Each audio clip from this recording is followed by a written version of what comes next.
Hey everyone, my name's Caroline. I'm going to be doing my presentation on Christy Tate's book Group. This is an overview of the therapist character, Dr. Rosen. Firstly, I'm going to do a critique of the therapist's approach. I noticed the therapist's therapeutic use of self throughout this book. Dr. Rosen, as we know, was previously in a 12-step group himself, one for eating disorders and one that Christy attended. He does not feel immune to certain rules, such as the, quote, no secrets, close quote, rule, just because he is the therapist. He actually tells Christy, I want you to tell the group every single thing you remember me sharing during meetings. Therapist is personally involved. So in this, we see that Rosen attends the wedding of Catherine, Christy's group member. Christy introduces Dr. Rosen to her new boyfriend, Alex, at this wedding, and notes that as they shook hands, I watched Dr. Rosen's face fill with warmth and welcome. And to me, this kind of seems like some personal involvement outside of group. Dr. Rosen invites Christy and her fiance, John, into his own home and gives them a wedding gift. And then we see Dr. Rosen attending Christy's wedding.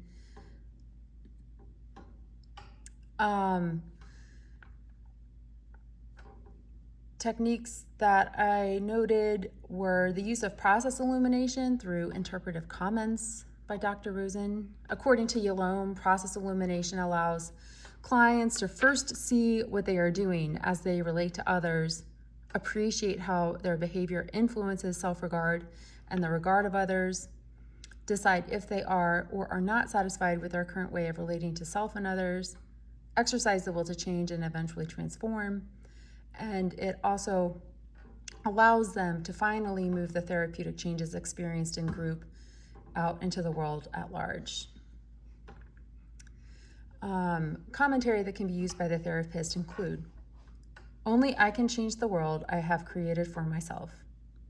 In this, the therapist elaborates to the patient that the client can change, but the client will not change without a willingness to assume responsibility for oneself.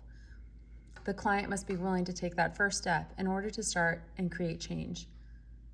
One example of this is in Christy's first meeting with Dr. Rosen. She describes how she desperately craves intimacy and wants to feel real. Dr. Rosen responds to her, if you're serious about getting into intimate relationships, becoming a real person, as you said, then you need to feel everything you've been stifling since you were a kid. There is no danger in change. In this, the therapist helps elucidate the patient's behaviors that are defeating their basic interests. Christy is stuck in unsatisfying intimate and sexual relationships and continues to allow herself to feel numb. One such example of this is in her conversation after she sleeps with Andrew.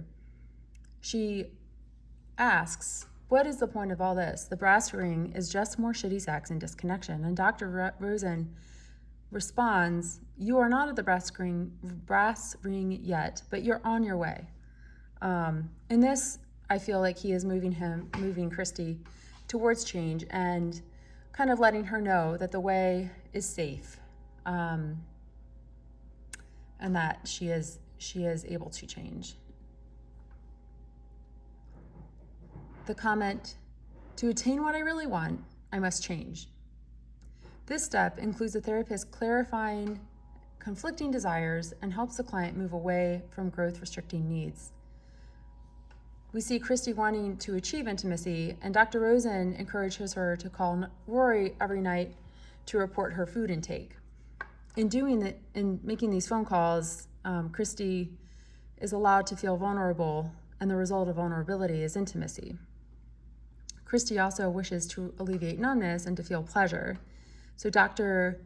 Rosen prescribes her a nightly bath ritual, and this ends in her feeling some relief and that hint of transformation within her body, herself, and even her relationships. And that's seen on page 66 in the Tate book. The phrase, I can change and I am potent, can be utilized to encourage the patient towards freedom and full self-efficacy. And we see Dr. Rosen encouraging Christy in this direction when he pushes her to interview, or encourages her to interview at Skadden. And she does. After her interview, Christy states, "I believed I deserved an offer from Skadden, in part because I was first in my class, but also because down the street was a wacky doctor, Dr. Rosen, with an impressive pedigree, who told me I was brilliant. I did believe that he believed that I was." She does accept the offer to Skadden and feels the return of ambition and desire, and even some relinquishing of her fear of not measuring up, fading away. So she's starting to transform from the self-deprecating, her self-deprecating self into a more empowered and ambitious sense of herself. The use of the past.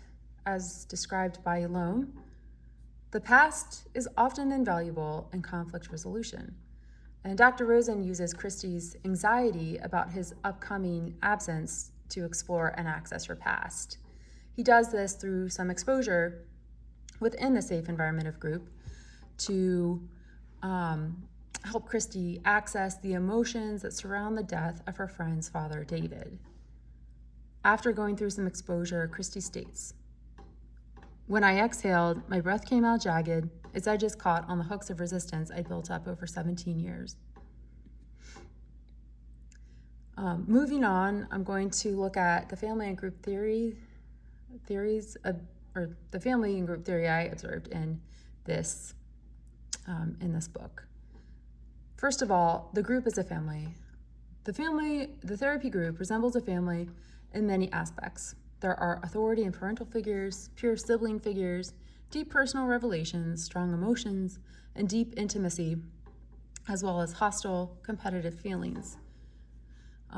In Christy Tate's book, the group becomes her family. Her group is integrated into her wedding ring as diamond stones, and her groupmates are even by her side on her wedding day. So you can really see a strong connection there. I felt like the experiential model was the overarching model seen in this book, personally. According to Goldenberg, experience, encounter, confrontation, intuition, process, growth, existence, spontaneity, action, here and now. This is the vocabulary of experiential family therapists. So, within this theory, emotional experiences are emphasized. The therapist is committed to enhancing the client's ability to self-access, self-regulate, self-fulfill, expand experiences, and improve group cohesiveness. Dr. Rosen encourages Christy towards vulnerability by taking risks.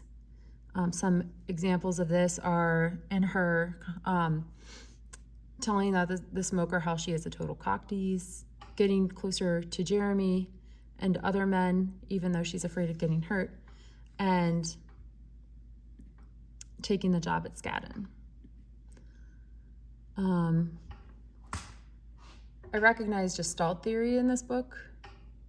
According to Ruwalt et al., Gestalt theory as a humanistic approach does not primarily focus on the treatment of psychodynamic symptoms. Rather, it aims to support the human growth of clients in the unique contexts of their lives. Walter Kempler is a leading figure in Gestalt therapy. He was frank, genuine, and challenging.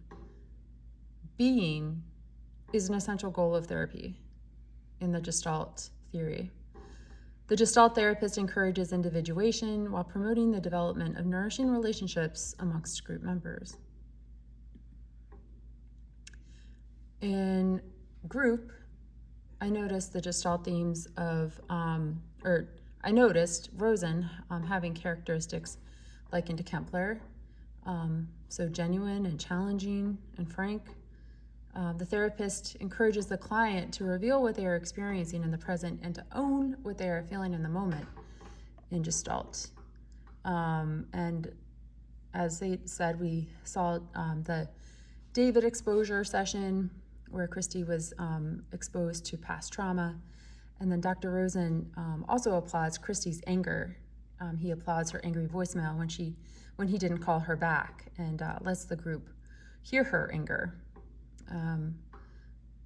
but deems it therapeutic. Group members must encounter each other face to face and are forced to talk to each other in Gestalt theory.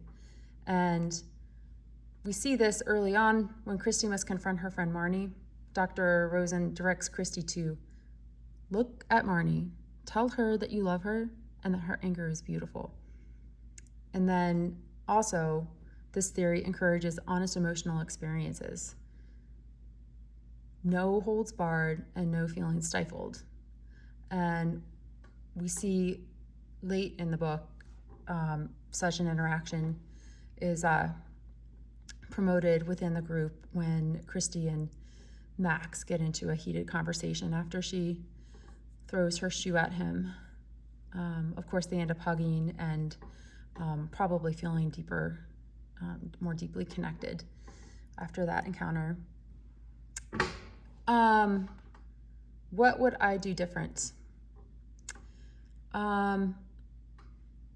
One thing I would do different would be to set boundaries. In the context of a group setting, according to Yalom, members must discover the limits of intimacy. They learn what they cannot obtain from others. So this begs the question, was this a concept that was being used by Dr. Rosen? On one hand, the calls to him that Christy executed late at night and consecutively may have been intrusive. However, it is also possible that Dr. Rosen is permitting her transference behavior to promote her change. And Dr. Rosen does not really satisfy Christy with countertransference, getting angry or upset with her phone calls. However, I feel like setting clear boundaries in the beginning is healthy for any therapeutic relationship, and it's not clear that he did this in the book. He also used some risky statements, telling Christy that her dream about Luther Vandross was actually about him. That can create some maybe sexual imagery of the therapist that seemed a little risky. And then the no secrets rule, of course, puts confidentiality at extreme risk, and we as healthcare providers and psychiatric professionals must hold that to extremely high standard. And here are my references. I look forward to hearing everyone else's input on this book. Have a great week.